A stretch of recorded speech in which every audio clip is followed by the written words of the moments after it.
ગીર સોમનાથ જિલ્લામાં પૌરાણિક અને પવિત્ર ભાલકા તીર્થના સાનિધ્યમાં આવેલ શ્રી નિરાલી ખોડિયાર મંદિરના મહંત અને મહામંડલેશ્વર શ્રી બજરંગદાસ બાપુને આગામી 22મી જાન્યુઆરી 2024ના રોજ અયોધ્યાના શ્રીરામ મંદિર પ્રાણ પ્રતિષ્ઠા નિર્માણમાં પધારવા જિલ્લામાં પ્રથમ આમંત્રણ મળતા ભાવિકોમાં આનંદની લાગણી જોવા મળી આવી છે।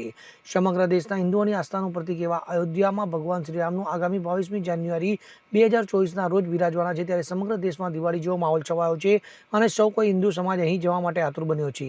ત્યારે સુરક્ષા અને જડબે સલાક બંદોબસ્ત વચ્ચે મુખ્ય મહેમાનોને આમંત્રણ આપવામાં આવ્યું છે, જેમાં ગીર સોમનાથ જિલ્લાના ભાલકા તીર્થ ખાતે આવેલ શ્રી નિરાલી ખોડિયાર મંદિરના મહંત અને મહામંડલેશ્વર શ્રી બજરંગદાસ બાપુને પણ સૌપ્રથમ આમંત્રણ આપવામાં આવ્યું છે, જેનાથી તેમના ભાવિકોમાં અને સમગ્ર જિલ્લામાં આનંદની લાગણી જોવા મળી આવી છે। ત્યારે આ આમંત્રણની વાત વાયુવેગે ફેલાતા શ્રી નિરાલી ખોડિયાર મંદિરે મહિલા મંડળ દ્વારા દરરોજ રામધૂનનું આયોજન કરવામાં આવી રહ્યું છે અને ભગવાન શ્રી રામ તથા શ્રી બજરંગદાસ બાપુની પૂજા તેમજ આરતી કરી ભક્તો ધન્ય બની રહ્યા છે। ત્યારે આ અવસર જિલ્લામાંથી બજરંગદાસ બાપુને મળ્યો છે તે જિલ્લા માટે ખૂબ જ ગૌરવની વાત હોવાનું ભક્તો માની રહ્યા છે। ભગવાન શ્રી રામ તેમની જગ્યાએ અયોધ્યા બિરાજે તેમના માટે અસંખ્ય હિન્દુ સમાજ અને ધર્મગુરુઓએ બલિદાન આપ્યા છે તેમજ લડત આપી છે અને આજ રોજ આટલા વર્ષો પછી વડાપ્રધાન નરેન્દ્ર મોદી અને યુપીના મુખ્યમંત્રી યોગીજીની અધ્યક્ષતામાં ભગવાન શ્રી રામ મંદિરનું આગામી 22મી જાન્યુઆરી 2024ના રોજ નિર્માણ થવા જઈ રહ્યું છે, જેમાં સમગ્ર દેશ સાક્ષી બનશે। હું વાઢિયા રામબેન આહિર, ગીર સોમનાથ જિલ્લા વેરાવળ તાલુકાના પાલકા ગામથી અમે બજરંગદાસ બાપુ આશ્રમે રામધૂન મચાવી છે। રામધૂનમાં અમે ભગવાન રામની પૂજા કરી, બજરંગદાસ બાપુની પૂજન કર્યું।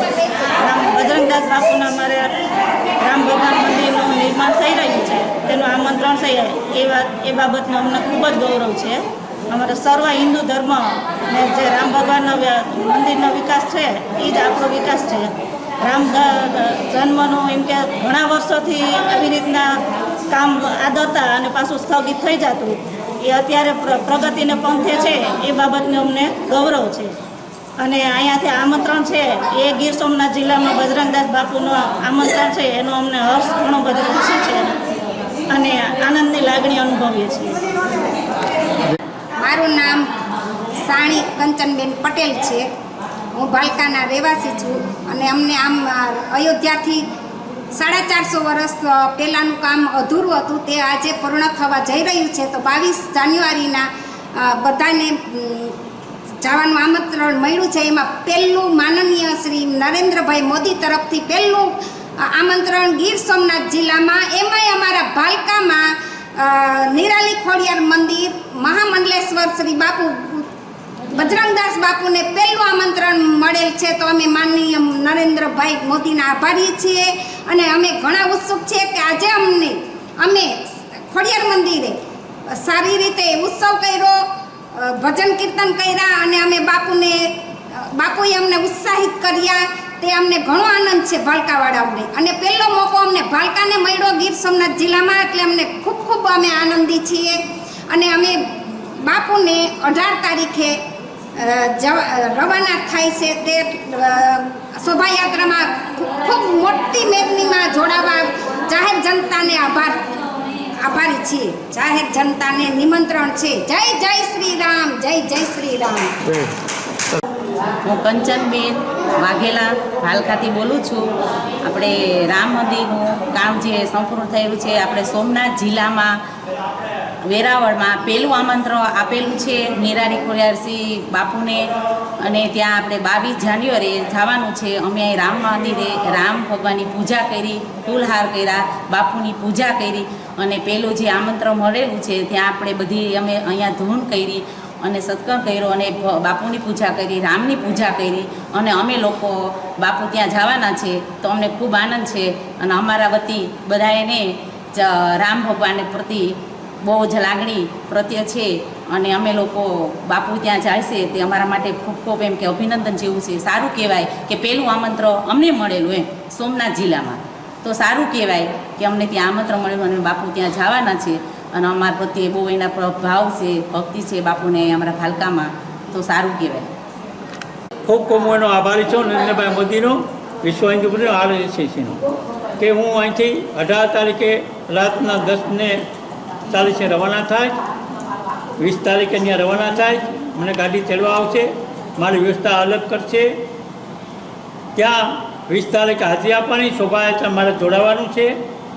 21 તારીખે યજ્ઞશાળામાં જેટલા મહામલ્લેશ્વરનું નરેન્દ્રભાઈ આમંત્રણ આપેલું છે એ બધાએ એક મહામલ્લેશ્વરને મંદિરને પ્રવેશ આપવામાં આવે છે, મહંતોને કોઈને આપવામાં નહીં આવે. ત્યાર પછી 22 પ્રવેશ આપવામાં આવે છે મલ્લેશ્વરને.